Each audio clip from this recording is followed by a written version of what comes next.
মুম্বাইয়ের সঙ্গে ফুটবলের যোগটা অনেকটা বাড়ির সেই সৎ ছেলেটার মতো। মানে সে বাড়িতে যথাসাধ্য কন্ট্রিবিউট করার চেষ্টা করে, কিন্তু ভালোবাসাটা নিজের ছেলের মতো পায় না।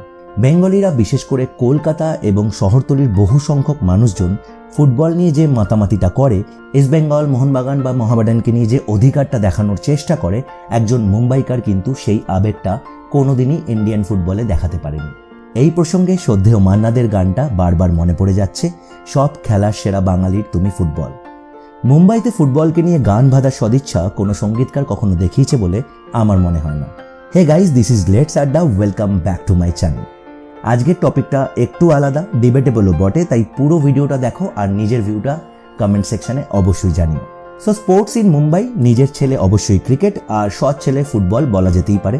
ডোন্ট টেক ইট আদারওয়াইজ, আমি জাস্ট ফুটবলটাকে নিয়ে উচ্ছ্বাসটা বোঝানোর চেষ্টা করছি। ফুটবল হিস্ট্রিতে গেলে আমরা সবাই জানি বেঙ্গল, গোয়া, কেরালা এই তিনটে স্টেটের ছবি বারবার চোখে পড়ে। সিএফএল মানে Calcutta football league, Asia's oldest football league, যেটা চালু হয়েছিল 1898 সাল থেকে। যদি তোমাদের জিজ্ঞেস করি এশিয়ার সেকেন্ড ওল্ডেস্ট ফুটবল লিগ কোনটা, শুনলে তোমরা অবাক হবে। এশিয়ার সেকেন্ড ওল্ডেস্ট ফুটবল লিগ চালু হয়েছিল মুম্বাই থেকে। সালটা ছিল 1902, এমএফএল এর সূচনা। মুম্বাই ফুটবল লিগ বা Harwood league, organize by Mumbai football association. So football কালচারটা কিন্তু মুম্বাইতে প্রি ইন্ডিপেন্ডেন্স থেকেই ছিল। Mafatlal group, Tata AC, Air India, central railway, Mumbai FC, Mahindra and Mahindra, আরও অনেক ক্লাব যারা আমাদের একসময় ভালো ফুটবল উপহার দিয়েছে। বাট তারপর কিছু দূর গিয়ে মেন স্ট্রিম ফুটবল থেকে বিদায়ও নিতে হয়েছে। মাহিন্দ্রা অ্যান্ড মাহিন্দ্রা পরবর্তীকালে মানে ইন দ্য ইয়ার 2006, যেটা হলো মাহিন্দ্রা ইউনাইটেড। Historic club. যারা তোমরা ফুটবলটা এনএফএল এর সময় থেকে ফলো করো তারা নিশ্চয়ই জানো, একটা সময় মাহিন্দ্রা ইউনাইটেডকে ইন্ডিয়ান ম্যানচেস্টার ইউনাইটেড বলা হতো। চেকোস্লোভাকিয়ান কোচ কারেল স্ট্রমসিকের হাত ধরে 2003-তে ফেডারেশন কাপটা নিজের দখলে করে নেয় মাহিন্দ্রা ইউনাইটেড। তারপর 2005-এ ফেডারেশন কাপের পাশাপাশি জিতে ফেলে NFL league trophy. Mahindra United ছিল ইন্ডিয়ার প্রথম ক্লাব যারা সেম ইয়ারে federation cup and national football league জিতে রেকর্ড তৈরি করে। সেই বছরই সুপার কাপটা জিতে ফেলতে পারলে হয়তো ট্রেবেলের স্বপ্নটাও ফুলফিল হয়ে যেত। বাট 2005-এ ইস্টবেঙ্গলের কাছে সুপার কাপে 2-1 গোলে পরাজিত হয় মাহিন্দ্রা ইউনাইটেড। মুম্বাইয়ের ফুটবল ফ্যানরা মাহিন্দ্রার এই সাকসেসটাতে কতটা উত্তেজিত হয়েছিল সেটা আমার জানা নেই। বাট অপোনেন্ট টিমের সাপোর্টারদের কিন্তু রাতের ঘুম কেড়ে নিয়েছিল মাহিন্দ্রার ফুটবলাররা। আর কেনই বা হবে না। স্কোয়াডে ছিল গোলকিপারে সন্দীপ নন্দী, শুভাশিস রয়, ডিফেন্সে মহেশ গাউলি, সুশান্ত ম্যাথিউ, দীপক মন্ডল, গৌরমাঙ্গি সিং, সুরকুমার সিং, মিডফিল্ডে Stephen Dias, Khalid Jamil, James Singh, forward লাইনে ব্যারেটো, ইউসুফ ইয়াকুবুর মতো প্লেয়াররা।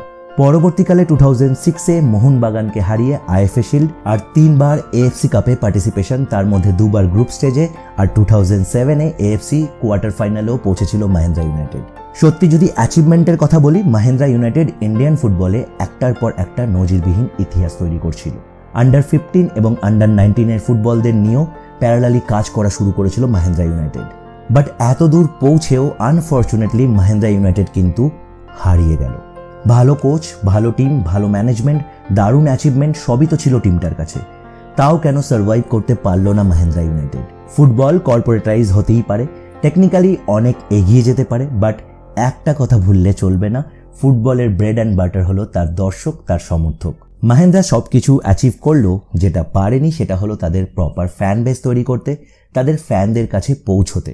মাহিন্দ্রা ইউনাইটেড সেই সময়কার মুম্বাই তথা ইন্ডিয়ার সেরা টিম হতে পারে by their performance, but Pune FC বা মাহিন্দ্রাস রাইভালের কথা যদি বলো এয়ার ইন্ডিয়া, সেই সময়কার মহারাষ্ট্রের ফুটবলটাকে বেশি পপুলারাইজ করেছিল কনসিডারিং দেয়ার ফ্যান বেস।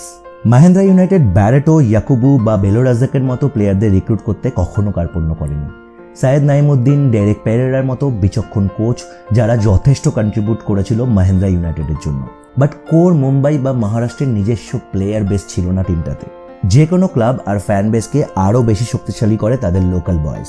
তারা ফুটবলের পাশাপাশি অনেক বেশি সংখ্যক দর্শককে মাঠে নিয়ে আসতে পারে। ফুটবল থেকে প্রফিট মেকিং, এটা ইন্ডিয়াতে হয়তো কোনো কর্পোরেট তখন ভাবতো না, মাহিন্দ্রাও ভাবেনি। আউট অফ দেয়ার প্যাশন তারা ফুটবলে এসেছিল আর সাকসেসও পেয়েছিল। বাট ফ্যান বেসটা তো আর রাতারাতি তৈরি হয় না। ইনফ্যাক্ট লেগাসি ক্লাবদের ক্ষেত্রেও হয়নি। বিশেষ করে যে কোনো ফ্র্যাঞ্চাইজি ক্লাব বা কর্পোরেটদের লং টার্ম সার্ভাইভালের জন্য শুধুমাত্র ব্র্যান্ড অফ ফুটবলেই ফোকাস করলে চলবে না।